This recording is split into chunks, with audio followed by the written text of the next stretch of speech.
Do you ever feel like you're having good momentum with decluttering and things are going great, and then all of a sudden you just get stuck? Well, today we're going to talk about the key to decluttering when you want to quit.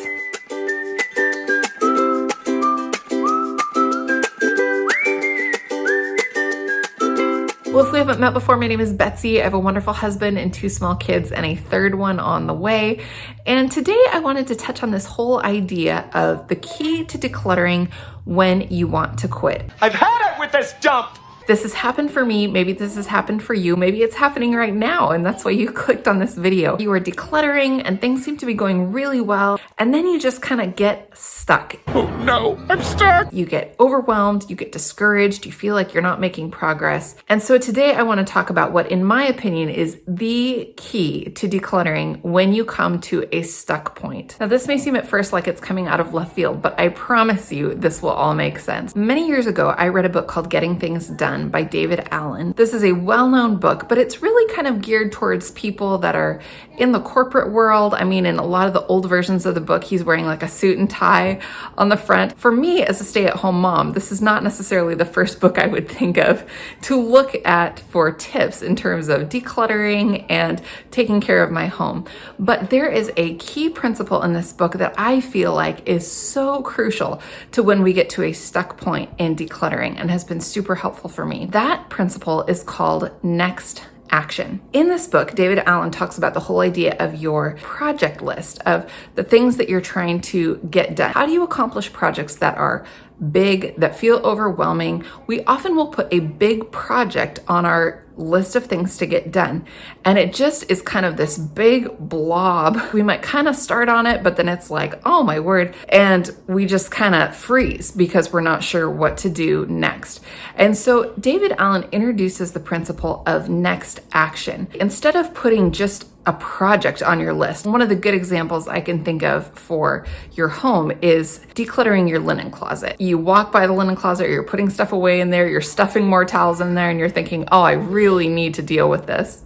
This is a disaster. But it's like, where do I start? And so David Allen talks in his book about this whole idea of that you have the project on your list, but instead of just putting the project on your list and saying, well, I'm going to chip away at that and get it done, you write the next action for that thing. So you take a minute to think about, what is this project? What needs to happen in this project? And you reverse engineer what needs to get done.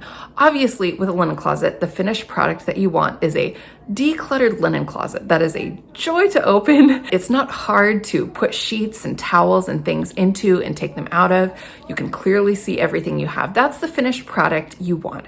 So how do you work back from that point to where you are now? What is the next action? Just tackle one bin on one shelf. If you're like me with organization, likely there's remnants of an organizational system in every closet, even if things are disorganized and cluttered and chaotic. At one time, things were under control. That's so long ago, I don't remember.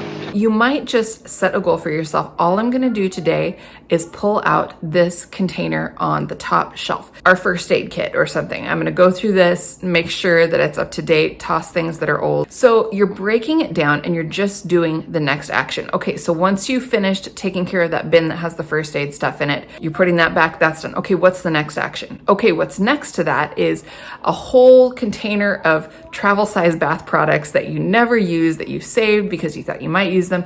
Okay, it's time to go through that. You're not going through the whole closet. You're just going through that container. Now, the reason that I love the next action principle so much is because for me, being a mom of young kids, one of my biggest excuses for not decluttering is I don't have time to do that. We always tend to envision decluttering as a marathon activity, as something that we need to have hours of time to do. And so if you're like me, every time you're walking by the linen closet or you open it up, you're thinking, I need like 2 or 3 hours dedicated to work on this and get it into shape. And and I need to buy matching bins that go in here. But working on the next action principle, that means you're just doing one thing at a time. Now, this works really well if you are a mom that has little kids. Interruptions are just a given. You are going to be interrupted constantly. And so if we waited with decluttering until there was a time where there were no interruptions, we just wouldn't ever do it.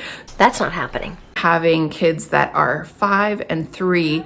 I love my children dearly, but interruptions are just a regular part of my day. The more I can follow this next action principle with decluttering, the beauty of it is that I'm able to just complete a little chunk at a time. And so I'm not walking away from a linen closet that is completely disassembled, in disarray, going, oh, my child interrupted, and I have this huge project going on. It can't end like this. I'm going, I got the first aid kit sorted out. I got that taken care of. Good. Okay. Now the rest is still a cluttered mess, but I'm just going to get to the next action as soon as I'm able. Now, granted, it's not as glamorous watching decluttering shows on TV or even watching some decluttering YouTube channels, this dramatic before and after, and isn't it amazing? In the reality of life, it's just going to take longer. And honestly, for me, I have decided that with decluttering, I would rather it take longer than not declutter at all, because those are really my options. If I wait for the perfect idyllic scenario when my husband can take the kids out all day and the house is mine and I'm dealing with the clutter, it's not gonna happen. The usual is trying to get these things done in the course of daily life. I hope this is helpful for you. Look at what you're trying to do, look at the end game, and then reverse engineer all the way back to where you are. What's the next thing I need to do? Okay, now what's the next thing I need to do? Now what's the next thing I need to do?